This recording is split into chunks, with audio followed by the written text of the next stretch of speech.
Hello everybody, welcome to Lions Pride. I'm Danny Daniels, and joining us right now, familiar face, especially if you're a women's soccer fan here at Emmanuel College, is Coach Nathan Bull Harrell. And Coach, first of all, good to meet you. Nice to meet you. Thanks for your time. Yes, sir. You hadn't been here long. Tell us about it. Yeah, going into our third season, we started in March of 2016, so we started late with recruiting and things like that. So just now starting to feel as if we are getting into our recruiting and the players that we want to get in, and being able to set up a culture that we want to get in. But we're really excited about it and looking forward to everything that comes with a very tough schedule of 2018. I gotta know where the name Bull came from. So I played here. I played at Emmanuel. I played for Coach Borchers, who's the men's coach. Right. And so when one of our early preseason practices that we actually had to go inside because of the rain and thunder and lightning and all that kind of stuff. So we actually did a 3v3 tournament inside the racquetball courts. And so I'm more of a defensive player, defensive-minded player, and I guess through the course of that training session, some of the smaller, more technical players weren't getting by me and things like that. So Coach Borchers just said that I was a bull in a china shop in the racquetball court, and it just kind of stuck. So my nieces and nephew, they call me Uncle Bull. A lot of the kids that I've coached with the youth teams, they call me Coach Bull, as well as that, because I think it's just easier than Nathan, but it's kind of stuck. Where are racquetball courts? The racquetball courts were in the Student Athletic Center before they built the Shaw Athletic Center. So it's the building behind the baseball field. Are they still here? I believe so. I haven't been in there for a while. I mean, old fat people can play racquetball. Can't really try that. Yeah. You enjoyed some success immediately after you took over the job. Talk about that. Well, we came in, like I said, late the first year. So first year was a building year. Last season was a really good season for us. As a second season, we were able to get in some recruits that helped out immediately. But I also think just the timing of having the girls in our program, hearing the same stuff, hearing defensively the tactics, offensively the movement that we wanted, I think stuff started to click. And it just, I think it was a good season because of that cohesion that we had over the last few months going into the season. And we try to be really diligent with like the whole aspect of the girls, and I think that's helped out a good bit as well, not just the soccer and the physical aspect, but making sure that the emotional and the spiritual pieces are there as well, because I think that in order for a team to play at a high level, they need to truly be unified and connected as a team. And so we've spent a whole lot of time connecting that way. You coach women, I can imagine emotional problems. Yeah, it's definitely, we joke and say that Coach Borchers and I joke and say, well, this might be true for you, but it's not true for me, back and forth. But you know, I think at the end of the day, they're athletes, and they compete and they push themselves, and we push them to be the best that they can. We joke sometimes and said that the second you step on the field, you're a soccer player. It doesn't matter if you're a boy or a girl. But it is different in dealing with different issues and different situations, and it helps a lot to have Coach Bess, which is our assistant coach. She's a former college player as well, so she understands the manual. She understands the responsibilities of being an athlete and a student, and definitely I joke and say that she's the director of player management, so she definitely has an upper hand advantage of understanding that and being really empathetic with that, and it helps that we communicate a lot because she's my wife, so it works out really well. All right, I was going to bring that up later, but I do it now.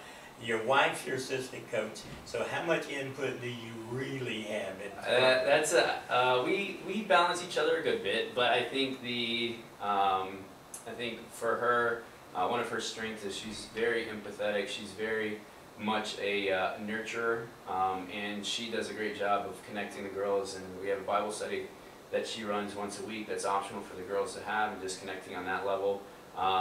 You know, she's a really competitive person as well, Yeah. so she drives that just in a different way than I do. And for me, I think we kind of go back and forth and say, for me, more the technical and X's and O's and that kind of stuff to push with, but she definitely, she's done a great job, and she works with our goalkeepers and our back line to really get them organized as well. And you know, the conversation doesn't just end when we go away from the office. Right. It definitely goes home. So very detailed approach for sure. Yeah, I was just teasing. It must be great to be able to work with your wife and be together as much as you are. Yeah, it's great. It's something that we connect, and we both love the game, and it's unique for a lot of people. I know a lot of coaches can't, especially male coaches, can't picture themselves coaching with their spouse, but you know, it's worked out really well. We have 4 small children, so it is kind of a balancing act sometimes to do that, but you know, this is a great community, and you know, a lot of the other coaches have young families as well, and it's worked out to be, you know, a great move for us to come back here to Emmanuel and kind of set up our life for the long run for the kids as well. You did a lot of high school coaching in the Atlanta area.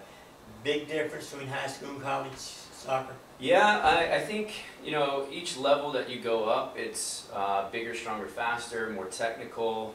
The competition level is there. But I think overall, the quality of soccer that I was coming from, coaching-wise, is not as big of a jump. You know, I coached at a few of the more predominant soccer schools in Metro Atlanta, but then also coaching club and travel soccer. I think it's helped kind of make that transition. So I actually coached the boys in high school, but then for travel soccer I coached the girls. So it was a good balance that way. But I think it's helped us a lot, especially with recruiting, knowing some of those Atlanta club coaches and high school coaches, just to connect, because then they know not just what type of athlete that we want, but also what type of person and what student needs to happen to be successful here at Emmanuel. So in your bio that you coached Rapids FC, what's that? So Rapids FC is a local club in North Georgia. Yeah. Scott Borchers and Stephen Lee. Stephen Lee is the assistant men's coach as well. They both coach with Rapids as well. But that is just like a youth club where we predominantly focus on the younger ages and just developing the soccer culture around North Georgia and trying to grow that. Also, you know, kind of selfishly for both Coach Borchers and myself, we both have small children, so we get to be, I mean, we're going to be at the field anyway, so we're try to get our kids involved as much as we can with that, just to kind of develop, to bring in quality coaching in the local area is kind of our goal. Really, soccer has grown tremendously in the last few years in this area. In your opinion, why is it the most popular sport in the world? I think it is definitely a cultural thing. Yeah. For a lot of places, you know, in Europe, South America, it's something that has always been kind of a cultural piece, but you know, in those areas, it has been one of those aspects of escape for a lot of people. Yeah. Which, you know, baseball and basketball have been that worldwide. You know, the opportunity to go play professionally and support your family and community and things like that. So I think that's a part of it. But I think here in the United States, it is one of those things that has started to catch on because of the relatively low impact. You know, it's not like football where having the concussions and things like that. Right. But it is also something that you know, a lot of kids kind of start early, and I think it's enjoyable to watch because there's a lot of movement. It's fast paced. Each kid gets to play and have touches on the ball, and I think for us as a nation, it's one of those things that it's kind of cool to see that mixing of cultures from all different parts of the world that we see in our society already today. So I think it's just a good cultural expression, to be honest. What impressed you about Emmanuel? What brought you here? Well, I played here for 3 years under Coach Borcher, so I knew the environment. I found success here as a player and as a student, and I think the biggest thing that drew me and my family back was just the community and the environment that Emmanuel has, but then also I guess the professional ambitions of being able to coach at the next level. Our scope was very limited, especially with having small children, about where we were willing to move, look at jobs, things like that. And when the job opened up, it was definitely God's timing of ready to move on from high school and club soccer, but then also having a good support system and community here at Emmanuel to really kind of be that center point that we want to focus our family and our life around. All right, schedule getting ready to get underway. Talk about Conference Carolinas and how strong it is. Yeah, for the women's side, it's really strong. Last year we did fairly well, but with us being provisional members, we weren't able to compete in the tournament, which we would have qualified for with our record. So we're excited about being able to take that next step and be able to compete that way, and hopefully have a progressive year and get better and even have more success that way. But Conference Carolinas, we always have at least one, if not two teams ranked nationally and especially regionally. And even our out-of-conference schedule is really tough with the two other conferences that are close by, with the Peach Belt and Southern States. So having those competitive teams around us is really driving us, not just on the field, but also recruiting and doing those types of things. So we're excited about it. We actually have more home games and away games this year, so looking forward to that as well, and hopefully just progressing and bringing the younger players around and having them make an impact as well is kind of our goal. Tell me about some of the players you got coming back that you're counting on. Yeah, we have a few that are going to be ideally impact players for us that had a successful year last year. We have a good group of seniors. We have 6 seniors that have been in our program since we've gotten in, and we joke and say that there are adopted players because this is our last class of players that we have not recruited in. But this group of girls have been fantastic. They've really bought in and kind of drive our culture and what we want as a program forward. But we have a few that are really impact players for us and had a good season last year. Hannah Welch is one of our goalkeepers, and it helps to have experience in that position, just to be able to kind of be the general on the field and get to see everything and dictate and help each other out that way. We also have Kayla Brown. She's a senior as well. She's been playing and getting quality minutes since day one as a player, and she's really dynamic, really technical. And then we have a few younger players that have started to establish themselves from last year as sophomores. This year we're expecting and hoping that they're going to be able to do that. And Cynthia Gonzalez, one of our defenders, is always a very difficult player for the opposing team to try and get around. And then we also have Lindsay Lee, who was our leading goal scorer last year as a freshman. So she'll be coming in as a sophomore, hopefully continuing to add those goals will be helpful. How aggressive are women's soccer players? Yeah, they are. They're pretty aggressive, and almost there are times where we have to be more tactical.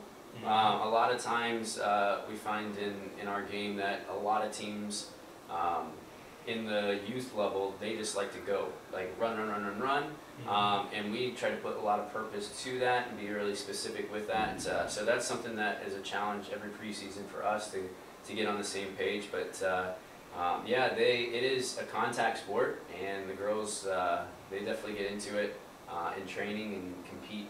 And I think it's fun to watch, especially looking at the competition that we have. We have to compete every single day, so in training we have to make that competitive environment so that we can succeed when we play those opposing teams. Good to meet you, Nathan. Good luck this coming season. I'm sure we'll talk again. after you get into the season, and we can talk about winning streaks Yeah. and championship Let's- aspirations, things like that. We'll take that. Yeah. All right, sure. and maybe you'll find some bullets in your team. Yeah, maybe we will. All right, we'll see you next time here on Lions Pride.